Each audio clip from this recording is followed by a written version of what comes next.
Our first panel of the day is titled The Young and the Restless, Teen Authors. Today's speakers feature some of the youngest published authors in India. We have Zuni Chopra, who is the author of The House That Spoke.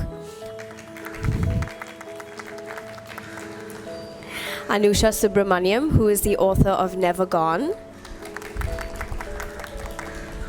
And Insia Patanwala, the author of Esoterica.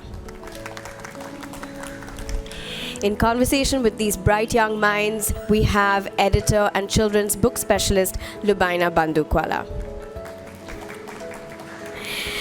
Before these teen authors delve into the world of young adult fiction and talk about the authenticity and sensitivity required to write for this readership segment, here's a little bit about each. Zuni Chopra is a 15-year-old author who has published 2 books of poetry.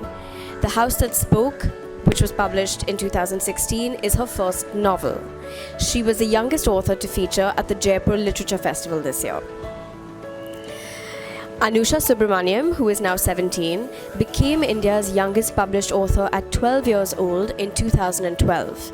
She has written Heirs of Catriona in 2012 and Never Gone in 2016. Insia Patanwala is the 16-year-old author of a fantasy novel series titled Esoterica. Insia is also a poet. Moderating them today is Lubaina Bandukwala. She is a children's writer, editor, and curator of children's literature festivals, as well as being a former journalist. Lubaina curates children's literature sessions at the Kalakura Arts Festival, going on right now, and has founded her own children's literature festivals called Peek a Book and Fully Booked. Welcome to all our young panelists and to Lubaina. Now over to you. So when I was editor at DNA Yao, I was this grown woman, do bachche ki maa types, and I had the opportunity to host a panel of principals in a principal's talk. And suddenly, when I found myself in the middle of these principals, I felt like, whoa, all the thought of me being like this grown-up flew out of the window. I was sort of awed and horrified. I'm kind of feeling like that now. Not horrified, but quite awed by the idea of 3 amazingly young, incredibly talented young writers with actually published novels in front of me, things that we never even dreamed of doing when we were in school, basically. So I'm just so happy to, have you guys here. Welcome. Quick question first. Why write? I mean, it's such an incredibly hard thing to do. Let's start with Anusha. Why do you want to write? I think writing started off for me something that I really like. So it's not hard as such, It's more like started off as something that you do to get your feelings across. If you're upset, if you're happy, any of that. Like for yourself? Yeah, for myself. So I would never show it to people. And then eventually it evolved to like storytelling, So it was more like a hobby for me than anything to do as more commercial as. And how about you? Well, I think for me it kind of started as storytelling. It began as storytelling. Means you had a story you wanted to tell, or? Well, not necessarily. I just always loved the idea of telling stories. Like when other kids used to get the Lego to build it, I would finish building it as quickly as I could, and then was the fun part to make stories out of it. So it always began with me. I love the little petrol pumps. Yeah, and all of that. So that for me was always the fun part, and then it kind of sort of grew into the act of putting pen to paper rather than beginning as that. How about you, Insia? I think it started off like I was always an introvert. So I had difficulty in expressing my feelings to people around me. So I thought, why not put it into words? And I don't even know how it happened, but it kind of goes like how Anusha said, that removing your frustration and trying to get things off your chest, you eventually develop the habit of writing. So then it comes as a natural flow. So it's something really intensely personal initially. So the stories that you tell, basically. So I've noticed one thing. Almost invariably, first-time writers end up starting writing fantasy. You did a fantasy. Yours is a fantasy. Yours is a fantasy, basically. why is that, and how does that, link to a very personal expression, basically? Quite I mean, this honestly, is, of course, your second book Yeah, is very blatantly personal. yeah. But the first one, So- why fantasy? Quite honestly, I think the reason I did fantasy was because it's easier than most other Is that types. so? That is Because very true. you can chalk it up to magic. So I wanted to spend Yeah. more time writing Yeah. than actually thinking of the plot. So anything that goes wrong and needs to be fixed, I could invent a way of Just doing it. make it magic. Exactly. It's actually just that, and which is why I feel like the recent book was a much harder thing to do Yeah. because it's real life and you Yeah. have to have motivations, you have to have emotions, all of that. Yeah. So I think the first book was more convenience because I wanted to write better rather Do you than also focus on read a plot. lot of fantasy? Yeah. Is that what sort of influences, Yeah. So I think I like the whole concept of how you can just magic can be anything you want it to be, right? Yeah. So it depends and you on can what be you like want to this do. amazingly super person. Yeah, Which I exactly. think, yeah. So it can go whatever way you want it to, and nobody can say it's an unrealistic thing or something because that is the point of fantasy. Yeah. I think it's because of that. Your fantasy, though, is not pure fantasy. Actually, it's very structured. You can't. Yeah, it's there fantastical realism. Yeah, it's Yeah. fantastical. Yeah. So, but I Wow, think wow! the- Please say that again. I just She said has a genre here. it's fantastical realism. Wow, so cool. But for me, I guess I always loved fantasy because as I said, I always loved storytelling. And for me, there was no real point, especially when I was younger, to telling a story if it didn't have magic in it. Okay. And I always loved authors like, Shel Silverstein, Yeah. Neil Gaiman, all of the Alice in Wonderlands, which stories that just made absolutely no sense. Yeah. And that was like the best part of it for me. So I've always kind of loved fantasy as a genre because it was always a book that I loved reading, and it was always a story that I would love writing because, like she said, anything you want can happen. And very beautiful worlds can be created. Yeah. Completely imaginary. And how about you? What's your affinity towards? I think fantasy is much better. I can't say much better, but I would prefer fantasy novels over the realistic ones. Because you see, we deal with reality all the time around us. And it's nice to know that sometimes you can think that there might be something like magic or something out of the blue can happen. And it's not real. But in all of these books, I find that writing is, as you say, a very personal process.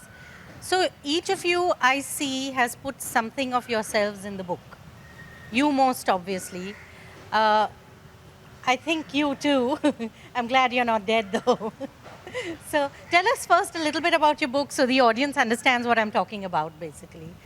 So the recent one is titled Never Gone, and it's about a group of around 7 friends and what they go through in high school. So it's, like you said, intensely personal, and I can relate a lot to what I write, which is why I feel like this is a much better book than my previous one, because it's, But there's 7 different voices. Yeah. I mean, did you actually sit down and, Yeah, get all your friends to, No, not really. But like you end up knowing so many different kinds of people in high school that it really was a lot of fun making 7 voices, like you said, and each of them so different. Yeah, they are very different, And it's fun because so each chapter of mine is written from the point of view of one person, and it's fun because then you get to alter the tone, the way a person would deal with situations like that with each person. So it was almost like I've written 7 short stories in one, because it alters every time, the tone, the voice, the story. So that was did you, a lot of at fun. the end of it, I mean, did your friends tell you, wow, thanks for putting us in the book, or you lost all your friends? I mean, what happened, No, even if I put them in the book, they would never know because I would always deny it, because it's But not. they were so distinctive. I'm Yeah. sure they were real people, I mean. So all the good ones, I'll tell them, yeah, you're in the book, but then the bad ones, I'll be like, no, that was just coincidental. Like. And of course, the protagonist was you. So is there a... It wasn't actually me. I don't know. I'm Well, not she sure likes why. coffee. I mean, that cannot be the only basis. Though it's easier to come up with Yeah. traits. So, but that's true. If I had to And write more a book, importantly, she's the main. She's the heroine. Yeah, so- she saves the day, so she's got to be you, right? if hypothetically I was ever writing about all my friends, then I would most probably, just kill myself because I can't come to kill any of them. I'd have a lot of explaining to do. So, yeah, it's pretty similar. And how about you? I mean, you said in one interview that it's only the name that is similar, but Yeah. is something of yourself that you put in there in the book? Well, it's definitely a kind of girl that Tell everybody what your book is about. Right. basically. So It's about a girl who lives in Kashmir, and her house is magic in that she can speak with everything in it, like the books and the fireplace and the portraits. And one day she finds that her mother is going to sell the house, and in her attempts to stop the sale, she starts uncovering a deeper history about the house and an ancient enemy rooted in Kashmir that she's going to have to fight and protect her home against. It was an incredibly layered book. There were many stories on a personal level, on a political level, on a historical level. I mean, how did you manage that? I mean, there was the research, but it's difficult to, go through so many. I mean, what? You're in the 10th standard. How is that allowed? Basically. So did you talk to people? How did you get your voice authentic? Well, okay, wait, this is a lot of, I have to say a lot of things. I guess, right, okay. No, I almost feel like I have to speak fast because whenever I'm talking to my elder brother, he's like, hurry up, finish. So, okay. So, well, one of the things I guess is that like you said, the main character, I made her into the kind of girl that I would want to be friends with. So it was easier to kind of get her voice and make it a distinctive one. The other ways I did research, well, I'll start with the most boring. I read other books on Kashmir, but more realistic books like Curfew Night and Our Moon Has Blood Clots and other books that were just set in Kashmir or paragraphs from books. Of course, I did, research online. Yeah, and what was really also, one of the things that was really helpful was documentaries because a lot of times they give you images as well as information all the time. And really lovely images of the place. And a lot of times they focus on one person to tell the story of many, which is really helpful when you're trying to write a book. So there was that. But also, I guess the main thing was that because my father and my aunt and my uncle grew up in the Kashmir that I'm trying to portray, we went once a year, but once a year still isn't enough to make it authentic, So I would interview them, and I wouldn't say like very standard questions like how did you feel when so and so important historical event occurred, but more like everyday questions like what was your favorite food at the house, what did you expect when you came home, and what was the first thing you saw on the landscape when you walked out. And then my uncle to that responded Shankaracharya Hill, so immediately that became a part of the landscape. And then he talked about an experience where the horse cart collapsed over a that became part of it, but in small ways, but I put them all in because I felt that they would make it authentic even in a way that I wouldn't understand because I hadn't lived that childhood. So it was quite amazing. At some point I want you all to just pick a your descriptions of people were incredible. Your space, I mean, I felt like I was there. So if y'all can, meantime, while I talk to her, pick a paragraph to read from your book that describes, the house as well as this. Tell me about your book, and you clearly say in the beginning that Sophia was modeled on you when you were going through a hard time in your life. So tell everybody about the book and tell us what, the creation of Sophia did for you as a person. My story, it's based on a girl, Sophia, who's going through a lot in her life. Basically, she is like the misfit. No one wants to talk to her. She's bullied. She is not good enough for herself. So she thinks that she'll never be able to get it right. Basically, whatever she does turns into a disaster. So once an incident changes her life, and then after that she learns that you don't need to be perfect. You just need to be you to get anything right. And it's not always that you need to win. It's okay if you lose sometimes. That's a perennial theme, isn't it, in most books. Be yourself, It's all about finding yourself, basically. So do you think that writing these books and a certain amount of introspection that went in changed you as people? Open to anybody, anytime. Of course, definitely. I think writing this book especially helped me sort out a lot of stuff in real life because I was able to sort out my thoughts while writing this. So it helped me, I had a lot of ideas about people.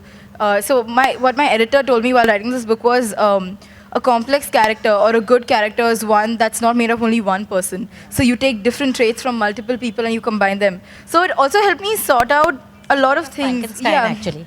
Yeah, it does actually. I'm pretty sure a lot of these are so mismatched, but yet they work together when you put it as a whole person, So this really helped me sort out internally a lot of what I thought of people, my stances on things, a lot of things like that. So it does. Every book changes you in a little bit.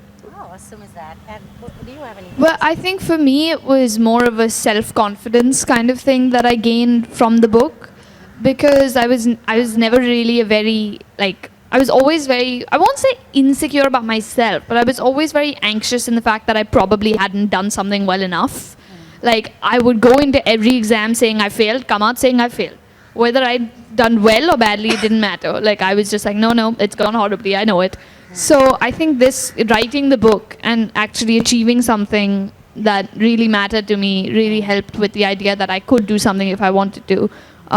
Which is why I'm here, even though I have a math exam tomorrow. Yes, she has a math exam tomorrow. I believe they did a lot of parent bashing at Jaipur. I want to say thank you, parents, for letting her come today. So there. So yeah. I suppose it, I don't know, however old you go, the idea of having a published book in your hand is just an incredible sense of achievement. Just the sheer, hard work of physically writing it, basically. So it must have done wonders for your confidence, basically. And especially because, at this moment, we're in 10th grade, so everyone's just started realizing that they may actually have to go to college soon. So everyone's like, oh my God, we need this on the resume and that and that. And I don't know if I'm pretty sure it's all classes actually. So my class in particular is kind of just heading into that right now. And let's, adopt an orphanage and let's do this and let's do that. And so I think that it's really helped to not kind of get caught up in all the noise and to just do what you actually like doing, as opposed to helping some random, person just because it'll be on your resume. So that is something that interesting that you mention it. In my business of children's books, I come across enormous amounts of teenagers writing books because that's going to help them get into, college, basically. Was that ever a consideration for you? Well, no, not really, because I've always enjoyed writing from the beginning, and it's always been I don't know. I mean, of course, for some of them it works. But for others, it's the people who are doing college admissions can tell when you've developed a sudden love for creative art in the 11th grade. I mean, it's not, it's not like it's like a get out of jail free card if you have a book written. Yeah. And but do you have peers who do that? I mean, I've not met anyone, but I know.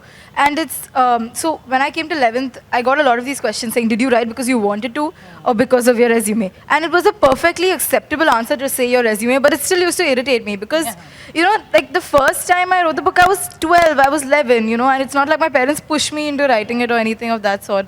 And even this book, I started writing it. It came out during the whole boards thing, as in that was the most busy time. But I started writing it way before all of this college and application thing started. But it's true. I mean, I can't blame people for asking that because a lot of people do that. It's okay if it helps you in your resume, but I don't think it's okay to write it only because you want to do that. I know. I'm often asked to ghostwrite these things, so I don't suppose it's true. So tell me, how did writing the book change you? And it's okay if you don't want to read a passage. I just given you an option. Yeah. I think writing the book made me understand myself better. First, I didn't know who I was. I mean, I'm still confused, but I was not sure about what I wanted or who I was, and I was never comfortable in my skin. I used to just look into the mirror and be like, why this? Something else. Is it? At least, yeah. So when I started to write, it kind of came down to my character, and I made her in a way that I could connect to her the best. So I wrote her with my heart and soul. And it used to happen that I used to come home from school and sometimes I used to feel these very jumbled up emotions. So I used to just write it down, right, what I'm feeling at that moment. And somehow I used to come to know, okay, now I'm stressed, now I'm happy, or now I'm frustrated. And then I could moderate my emotions that way. It's a little weird, but No, so your character developed out of these various sort of, you researched yourself, so to speak.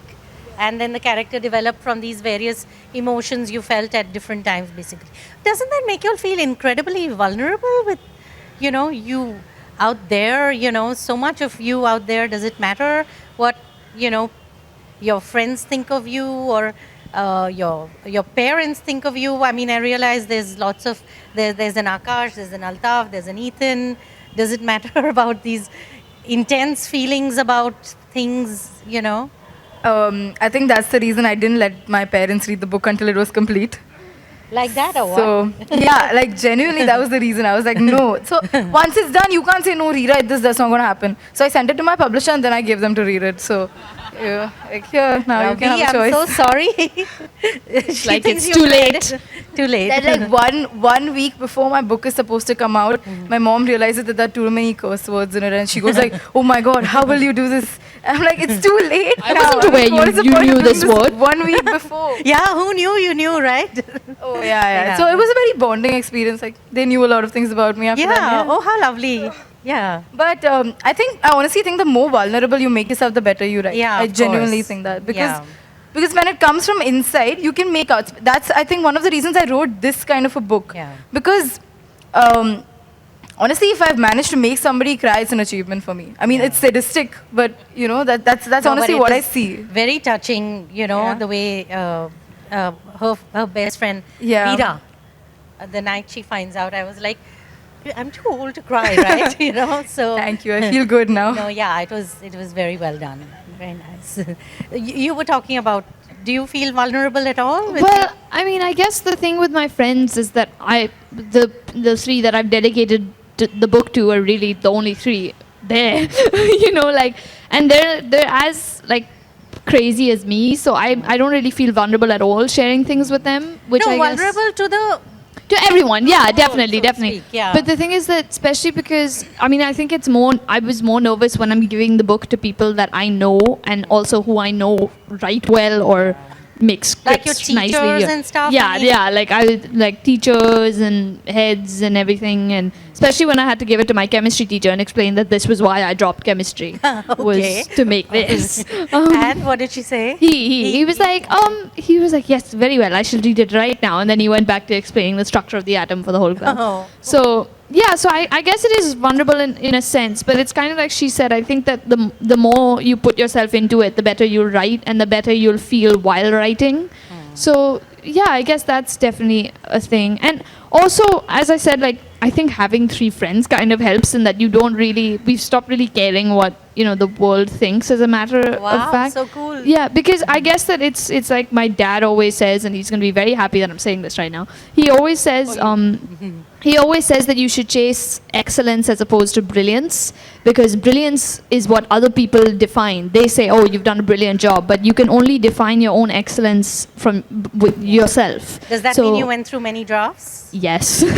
Yeah, but because I would never, I actually, as soon as the book had been published, there's a line where he says, all change out of your pockets, I said. Yeah. And he was supposed to say, all change out your pockets. I didn't want the off to be there. But because it was a grammatical error, they assumed I didn't mean it and put the off in there anyway. So it's been published, and I was like, oh my God, this is this one off. And then my mom was like, it's literally 2 letters. Calm down. It's not that bad. So I think that that's kind of a sense in there, chasing excellence. I mean, we were going to America. So this is like a 2 o'clock flight. And while driving down a completely darkened, there's nobody else there. We're driving down the street. We're all exhausted. No one's speaking. And there's a Nike shoe ad on the side of the road that says, chase brilliance. And immediately Dad goes, they shouldn't be saying this to kids. It's very wrong. How can they be? And he goes for 5 minutes. I don't even want you to read it. We hadn't noticed it until he pointed it out. But don't even want you to read it. It is not, this is, you should chase excellence because of that. Yeah, so on and so on. And then he goes on for 5 minutes. And then my older brother goes, Dad, it's a shoe ad. So yeah, I guess that's definitely a part of it. Okay, great. And how about you? Do you worry about being vulnerable out there? Not really. I've never thought about it in that way. In fact, I would love people to know how I am, because usually what happens is when I'm out somewhere and I don't talk to people and I don't do stuff because I know, okay, I'm going to go walk down that road now and then I'm going to trip and fall somehow. So I don't, and then I have to justify why I'm not doing something, like why I'm not playing while everyone else, why I'm not attempting to sing in public. So I would like people to know how I am so that they don't question me as a person. And as for my friends and family reading the book, I really feel uncomfortable actually, especially with my friends, because I am not the kind of person who likes a lot of attention. So the minute they get hands on the book, oh, have you written a book? What is it about? Why have you written it? What are the characters? Explain the story to me. Tell me in brief. I don't want to read the whole book. okay. Yeah, I've heard that. And I've heard people say that I would rather buy a 200 rupees McDonald's burger than the book. Oh, goodness. Yes.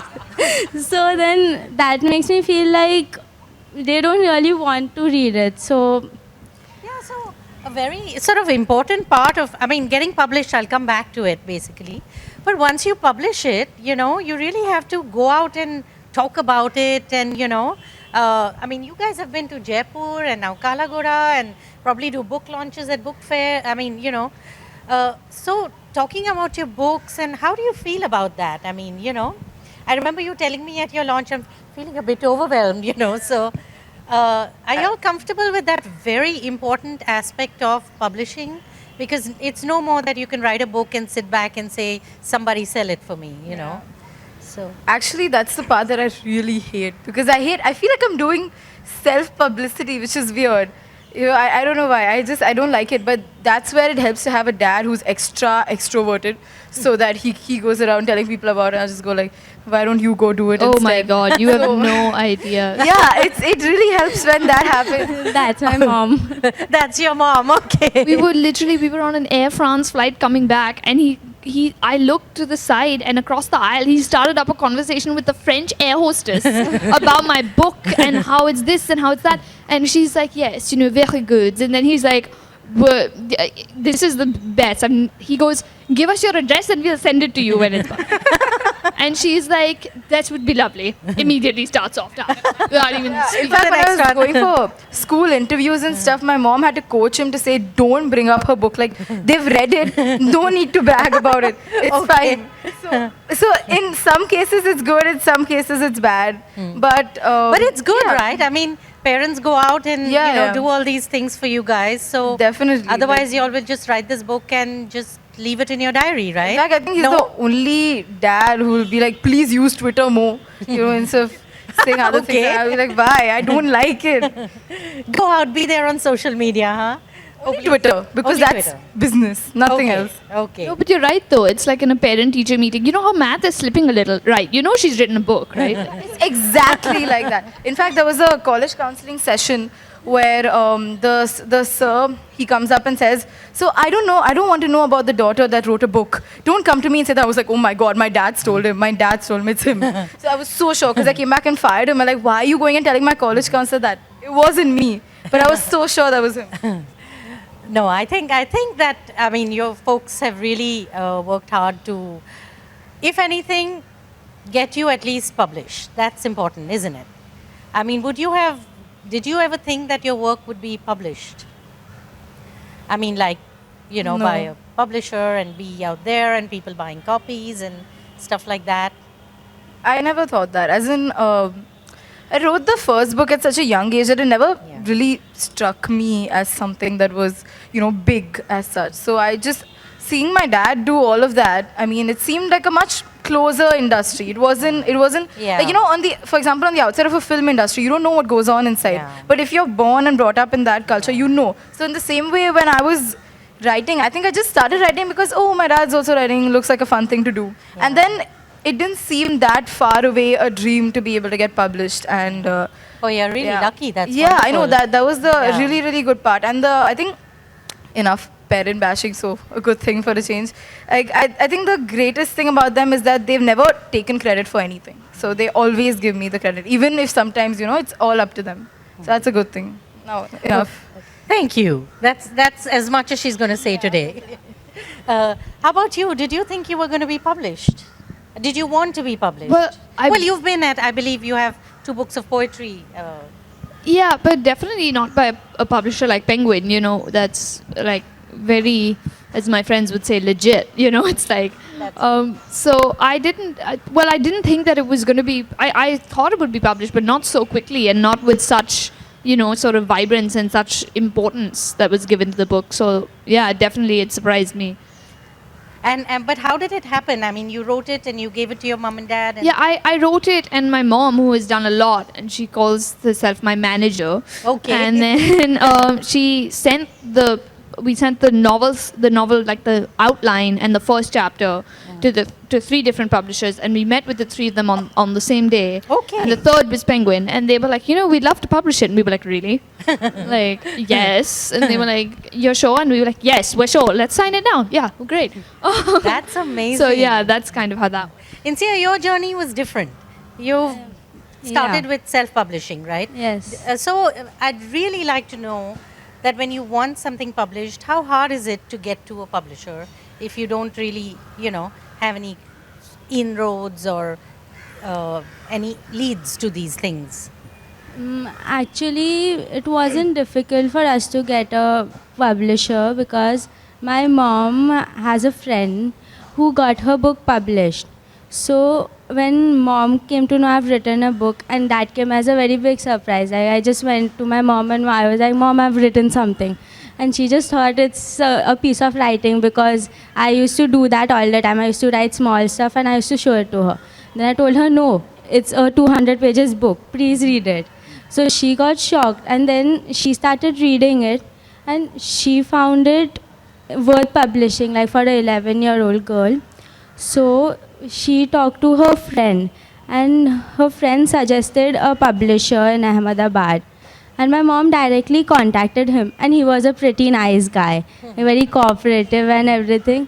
So we went through the process, and getting the publisher was not difficult, but the publishing process was a little challenging. Yeah. The editing part is hard, isn't it? The editing you really part have is- to have good professional people to sort of snip and... I guess Yeah. the folks at Penguin are quite lovely. No, they are, but the thing is that, of course, they're amazing, and it's like really a privilege to get such detailed changes because that means they've really put time and effort into your book. But the thing about making edits on track changes is that don't change this is mine. sometimes yeah, there's actually one line in the first paragraph that they ended up removing, but I fought for like a good month. Oh God, I was you're like, kidding. I was like, no, I really like that line. They were like, well, it's the first paragraph, so we really needed it to be crisp. And I was like, what are you implying? Like, It's so, not crisp. Yeah, what are you saying? But I think that another challenge was that the fact, because it's on track changes, when you've got all the track changes here, and you're like, okay, great, that one's done, and you delete it by formatting, all the 800 more immediately Yeah. come up. Yeah. So it seemed like never ending because the moment I deleted one, 12 more would just sort of be like, hello. So that was definitely a You challenge. use track changes. I get so confused in all those colors. I'm like, no, I can't do this, So I can't believe more people don't know about track changes actually. Like I bring it up all the time for assignments and stuff, and everyone's like, what is track changes? I mean, how do you not know this? It's the most useful tool on Word. but it's damn confusing. I love Anyway, it. This is aside, but I really love track changes. But did you fight for what you wanted? oh yeah, I honestly think I drove my editors mad because this book was just so important to me the way it was, exactly the way it was. In fact, this book is not too different from its first draft because I was so adamant about the certain things. For example, they wanted me to rewrite the prologue with less characters being introduced, wanted me to change the ending. Because their logic was that a couple of interns at the place had read it and said that it's you could do a change. But I was like, no.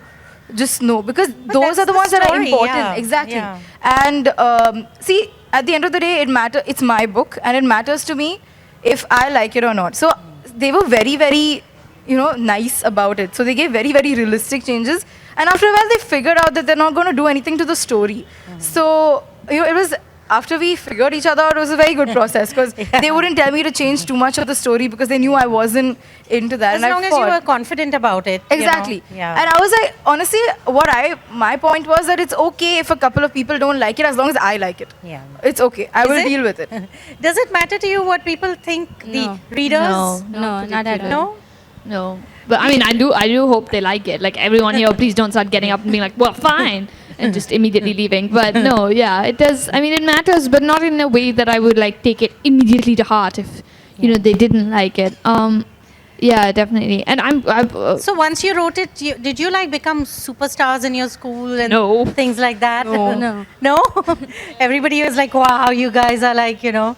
Or is everybody very blasé about these things or like, I don't know what to say when people ask me, oh, you've written a book. I'm just like, yeah. I honestly don't know how to respond to that. Because especially when you go to a new school. What is the proper teenage way of responding to that?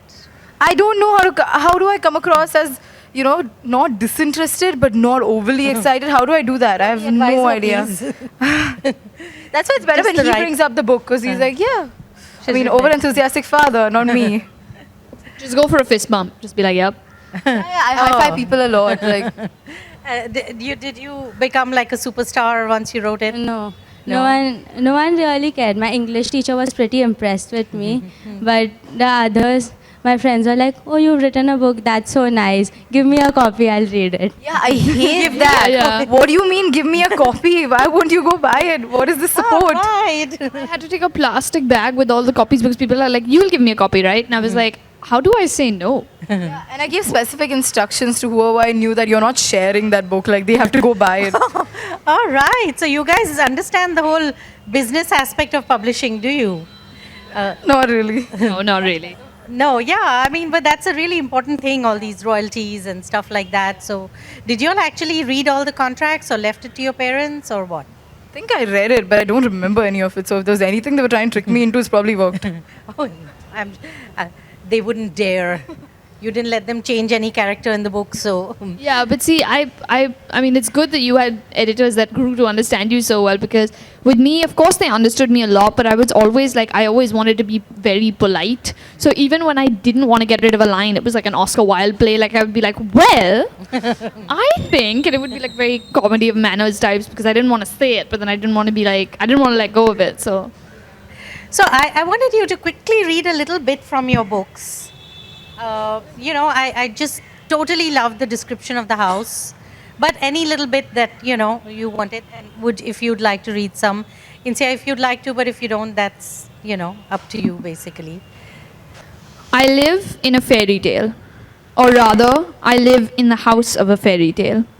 The great Mughals themselves could not have crafted a palace to compare with my haven of wonders, nestled away in the valley of Kashmir. Come spring, the cherry trees are in full bloom. Their fragile blossoms are silvery and white. Ruby red roses dot the bushes, and butterflies flutter in and out of the vines that grow around the house. The nargis send their heavenly fragrance to mesmerize onlookers. The peppery smell of Ma's tomato plants are in sharp contrast. Crunchy crimson and light green apples burst through the scintillating scents of the garden. The leaves of the plants surrounding us are a vivid evergreen. They shine like newly minted silver when the clouds sprinkle water upon their crisscrossing network of roots. The hibiscus flowers are a pearl white and a blush pink, with an exquisite aroma that causes me to become lightheaded. The pine trees that lie dotted over the landscape reach upward to touch the sky and rain needles upon the grassy floor. This is my home. It speaks to me. This is the house that takes me in when I've had enough of the world. This house is a pearl that resides in the oyster of my heart. Though all must someday waste away, and the world will someday end, this house will live on till the days vanish into ash, and time and death, brothers in arms, engulf the rest of the world. I love that this house is a pearl in the oyster of my heart. I was like, oh, if I was a teenager, I would be writing these quotations down. And yeah. Go ahead. So my style of writing is more informal, so it's more like conversational. Arjun's face softened, like he had guessed what was going on in her head.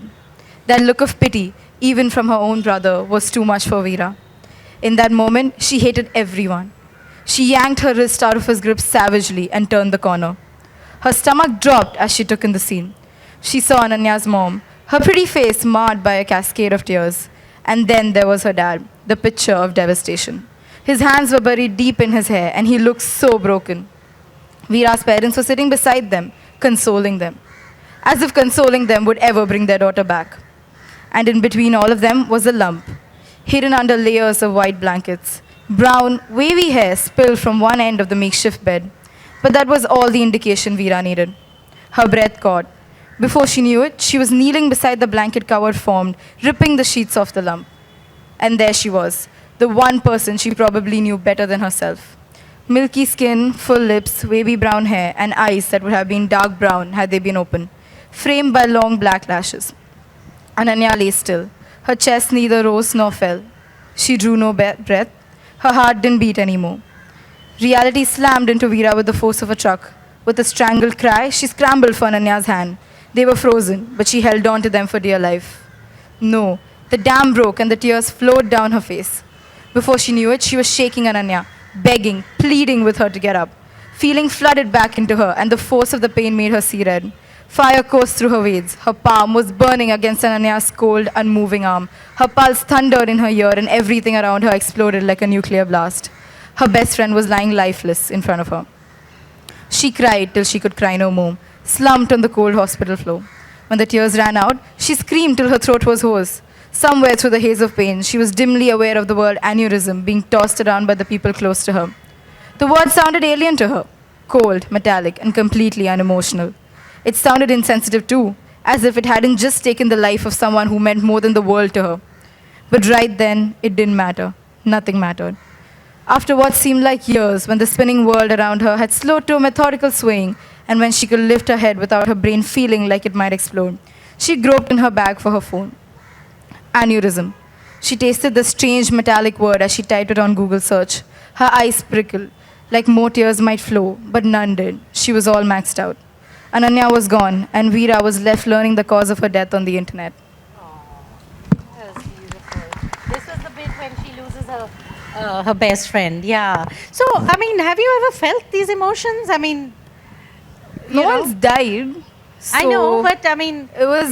was it an imagined depth of grief? Or? Yeah, I'm like when I wrote it, I would imagine that. So it's more realistic, and the feelings that come out, and also I think Did when you you weep when you wrote it? yeah. This Yeah. one I was pretty close to crying because it was a really intense scene, and also when you read a lot, you become familiar with what could have been, Yeah. So you know what kind of emotions they usually talk about and stuff. But this is my favorite chapter. Like Yeah. in this book, I feel like I've focused way more on the characters than the plot. Yeah. So I'm very happy with all of the characters. Yeah, that actually it was lovely how each character's you revealed each character to move the plot forward. It was very That's- nicely done. So. I was a little bit worried because that's what my editors also said, saying in the first chapter you introduced too many people.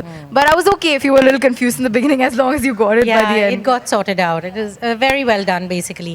Okay, before I sort of open out, to questions, quickly I want to ask you, do you see writing as a career option or something that, you guys are serious about? You want to develop the craft? Do you want to, going forward, make it something that your life is centered around? I wouldn't say make a living from it because that's mostly impossible. But other than that, Yeah, no. I mean, I'm very serious about it. I love it, but I don't want it to be a career because I stole this answer from my dad. But if you start writing, for a career, I might just be writing what other people want me to write or read. So I wouldn't be writing what I want to write. And I think that was a very valid point because I was able to write what I wanted to write exactly and make sure nothing has changed only because I had the flexibility of doing it. I wasn't dependent on this. It could be something that I wanted. So I think that's very important for me. So I would never make a career out of it, at least not now. but you do have stories you want to tell that you want to, write. A lot of ideas, yeah. So when one of them becomes concrete enough, you'll write it. That's what I love about writing. It's a way out. It's not something I have to do.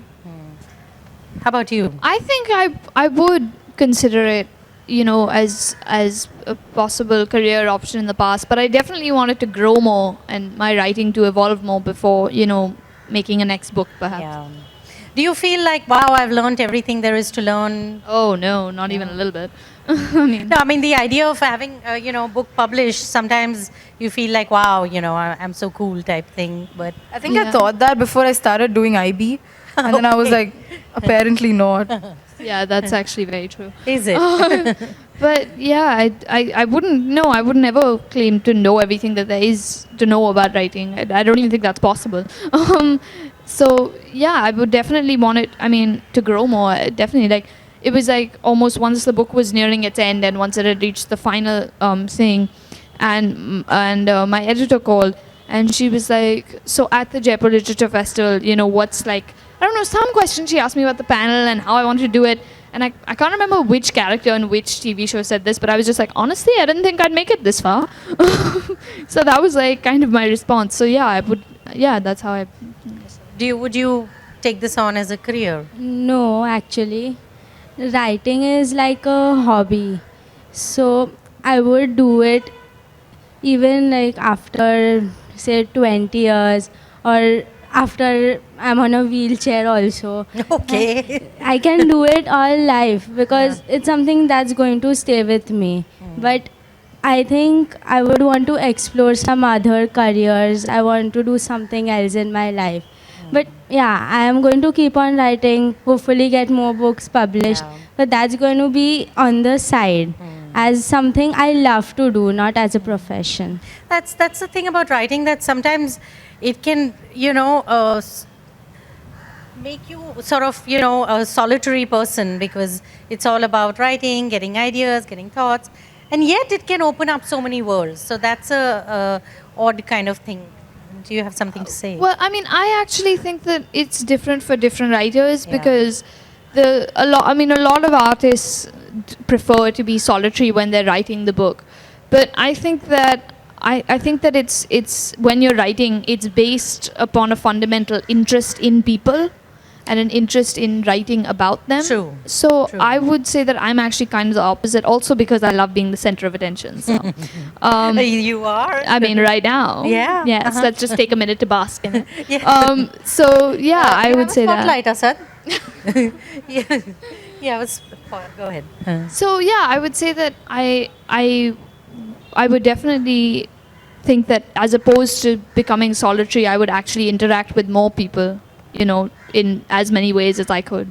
Okay, lovely. I'm going to ask our audience here if you have any questions for any of our panelists here. I think you would be writing some small excerpts or small stories before writing that whole novel. So I would like to ask you, when did you get that last spark that now it is the time I should start writing a novel, a 200-page novel, because I guess it takes lots of time and lots of effort. So when did you get that final spark that now it's the time that I do it? So before the book, I didn't write anything concrete, like no short stories or anything either, because I honestly don't like short stories. I feel like I think that's why I write, because you can develop the characters well. The short story has to be quick, fast, well-paced and stuff. But before this, before my first book, I had written a 10,000 word manuscript called Ponylicious. Okay, which was clearly too embarrassing to ever see the light I of want to day. read that. And no, ever. So I wrote that, I hated it, and then I decided to write something better. And then I was satisfied with the other one. Please tell us what Ponylicious is about. It's honestly it's so enid-blighted. It's about 4 girls whose parents are dead because, then no restrictions. And no, genuinely, and then obviously plot holes were multiple. And they just happen to travel somewhere out on a picnic, and they keep finding ponies out of all the animals that you could ever think of. They have a farm. They have 5 dogs each. Okay, I'm not making this up. Like, this is genuinely real. And I wanted this to be a fantasy, but they are under electric nets, and you have to recite a poem every time you want them to get out of that net. And it was basically just so bad. So I really couldn't. I still hate it. I think I hid the manuscript somewhere. I thought it was going to be more like a My Little Pony kind of vibe, of like Probably 5 is. pony It's friends. so messed up. I think for me, it kind of started with actually an assignment for a course I was doing in New York that said to describe a house. And I thought, I mean, well, my house is kind of boring. Why describe that? Why not describe the most amazing house I could possibly think of? And it kind of evolved in a series of descriptions until Penguin was like, we like the outline, we want to make this a novel. And I was like, okay. And then they were like, so we want it by like to be published next year at the same time. That shouldn't be hard, right? And I was like, no. So I guess that's when I kind of decided that I would make it a concrete novel and really start working at it with some sort of structure. I started it off with a short story. I had read something somewhere and I thought that maybe I can write something. So I just remember those first lines of that short story. It went like there was thundering and lightning in the sky and the last bit of lights faded away as the electricity went out. I just remember that part, and then I vaguely remember that there was this story about this girl finding a door and it opens to a new world or something like that. And I started writing, I started continuing it, and I named it as the hidden secret door. And till I reached the middle of the story, I don't know how, somehow, it was a complete different plot. Like the door was completely out of the story. The girl was completely gone. There was some other character. And then when I finished it, like when I reached the last page of my story, I was like, what happened? Where did the start go? And yeah, it evolved. And then after that, I think I proofread it I think at least 10 to 15 times, and it got me like a year to finish that. So, and then I got a concrete plot. And once I got the first book done, I was like, wow, this can go into a second book. Okay. So then I completed the second book in 6 months. Wow. Because by then you had the story Yeah. and the characters in your head. Sorry, Ravi, you wanted to ask a question? No? Isha? Anybody else? Do you ever worry that you'll sort of burn out or something like that? Because, I mean, it's too young to feel that way, but do you feel fatigued by the time a book is out at all, or? Actually love the part that comes after the editing. Yeah. Like when you decide covers and Yeah. you know that's true. titles, and I think during the end when you're mostly like, please just get over that part. It's more you look forward to the titles and the stories. And I think I'm honestly a very hard person to work with, genuinely, because I feel bad for my editors and stuff, because in the first book especially, I was not happy with the cover initially, and then my parents were like, just accept it, it's a good cover, but no, it's my book, I want a better one. So then, it went on and on till it was finalized. So I honestly appreciate everyone who's worked with me. It's hard. But It's not that's easy. the fun of it, when, you actually... Not you didn't work with me. And you like making people cry, right? Yeah, sadistic. Yeah, that's a really strange combination here. Okay, so any thoughts, any advice to budding writers, or any experiences that you want to share, that pitfalls they should avoid, or... Well, I would say that... it's been a journey for all of you. Yeah, that definitely. But I would say that don't be worried that you're not good enough or you're too lazy because, wow, flower, how inconsiderate. Anyways, I would say that don't be afraid that you're too lazy or too, or not disciplined enough, because I'm the least disciplined person I know. And I'm in high school, so that's saying a lot. So I guess I would say that if you care about something enough, it will happen if you put enough into it, whether, you have a rigid schedule or whether you sort of make it go your own way. And another thing I would say is that you should read books, not that other people tell you are great, but books that you think you will like, because, it's kind of like a machine. You can't really put out anything good if you don't put in anything good. So that's another thing I would say. Yeah, it's honestly funny how people say things like you have to be very, very disciplined. I'm sure you write for like an hour every day and very disciplined about it. Honestly, I don't think I wrote for like 6 months at a stretch and then suddenly wrote everything. So it's honestly about how much you enjoy it. Yeah. If you're not enjoying it, then please don't publish a book. Like that's the bottom line. So you have to write like what you write and be honest about it. And also, I get this a lot where people go like, okay, so you wrote a book, your vocabulary must be very good. That's not a thing. That's really not true at all. I honestly am not sure if my vocab is good or not. But the point is that there could be a sentence with no fancy words at all that's beautifully written. Yeah. And It's really It's- thought and how you convey exactly. it. It's about the writing style itself, not what words you're using. And Basic grammar. of yeah, course, but- yeah, of course. Honestly, I'm so Yeah. mad at that. It's Yeah. my editors. So really, they put all the commas, the Yeah. captions, all of that. And for some reason, like one of the funniest things I think I remember about writing a book, you asked about whether we became superstars, right? Yeah, So nothing of that sort. But almost everybody during the last part of my book was very nice to me because they wanted their name to be in the acknowledgements. Okay. So I didn't have the heart to tell them that no one reads the acknowledgements. Everybody reads no the one reads acknowledgements. I never read the No one reads acknowledgements. anything. So I what is always read the them. point of being in that? So I was like, yeah, sure, because I know they're not going to read it themselves. So sure, I mean, I could get favors from you, Dan. But actually, we do read the acknowledgements because I personally read it because I get to know a little more about the author when I read, It's like, Okay, right. I yeah, feel yeah. bad. Now, because now I'm feeling I never terrible. read acknowledgements. It's so nice to see young, confident women, ladies, doing this. I'm just wondering where the men are. So Are there that's- any? That is quite an incredible question.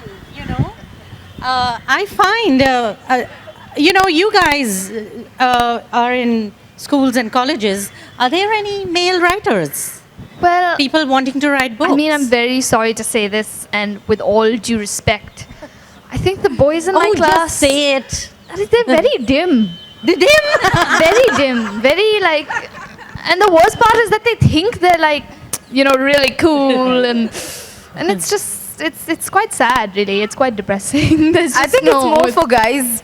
It's like, something that they don't especially do, especially because, so I've seen a lot of boys write fantasy and, all of those. They do? Yeah, I've seen them. But those are but nothing deep or personal. Because I think they're not that kind of people, that's it. So they could do what they wanted to, except, they just don't. Probably maybe I think they grow up a lot later. hopefully. And they're more confident about expressing. Yeah, hopefully. Yeah. Like you said, it's all about being vulnerable. Let's get you up here for this. Tell us about. No, it's like you said about being vulnerable. About being they're not vulnerable. very okay with that. So Yeah. they will eventually, I guess. Yeah. I mean, it's just, I don't know. It's just, it's like I showed a poem of mine to my brother, and he was reading it. And he's like, "What does tempest mean?" And I was like, "You've studied Shakespeare. You should know what tempest means." And he looks at me with full seriousness and goes, "Yeah, but he never used the word tempest." Okay. So, yeah. I want that's to the world close we live this in. with just one paragraph from a poem. It says, The Stepping Stones to Writing. Writing isn't easy, but I'll show you how it's done. Once you understand it, it can be a lot of fun. Famous last words written by Zuni as a 9-year-old. So, well, I hope it was fun. I hope you guys, thank you so much for being here. Thank you for having us. Being part of this panel and, very enriching to speak with you all and your beautiful books. Thank you. Thank you so much.